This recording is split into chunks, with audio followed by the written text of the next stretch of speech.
I had to go find it in my archives. I really went and had to go find it. I said, oh, that's nice, you know.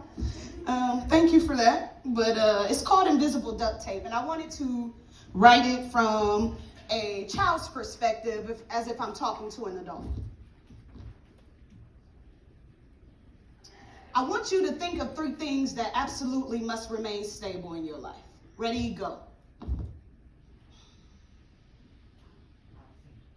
I took a census consisting of 10 people, and the answers were 80% unison: jobs, family, health in the form of physicality. But I can bet my life savings, which as of right now isn't much, no one said emotional stability.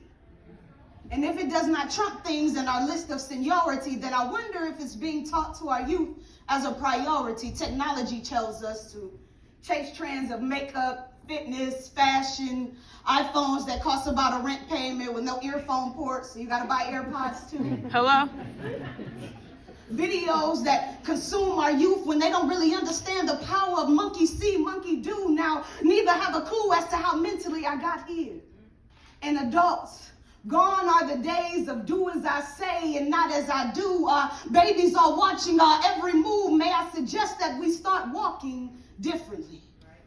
Taking away uniqueness when America should be a melting pot of differences. The difference is our individuality should make us stronger, not inflict more pain. Yet we never trend stability. As humans, it's almost mundane and inhumane to speak our failures. We shy away and we come bashful like, what is Snow White 7 Doors? Because we don't want to blacken and midgetize good conversation. We are people who seek instant gratification and wonder why success doesn't feel as good once we attain it. Why don't we teach our babies how to handle trauma and disappointment just as much as we teach them how to handle success?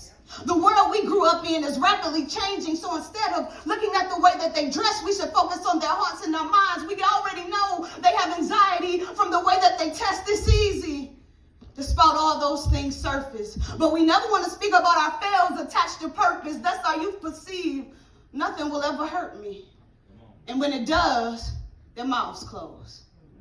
And this is where invisible duct tapes come in. It come in a form of nonchalant answers. I'm good, I'm chilling, nothing wrong, bro, and my personal favorite, I'm okay.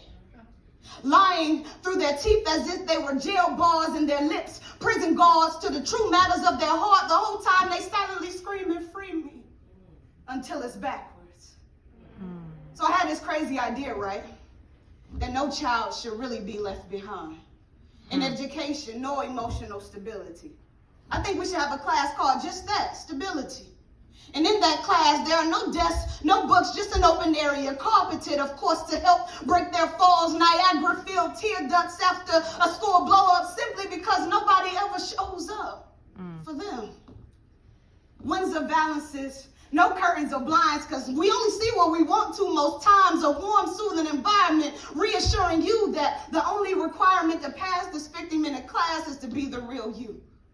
Just a counselor. They don't like shrinks because down youth don't open up right away, and the counselor would say nothing because they just want somebody to be there. And in the far north corner of the room, a rocking chair, can you see it?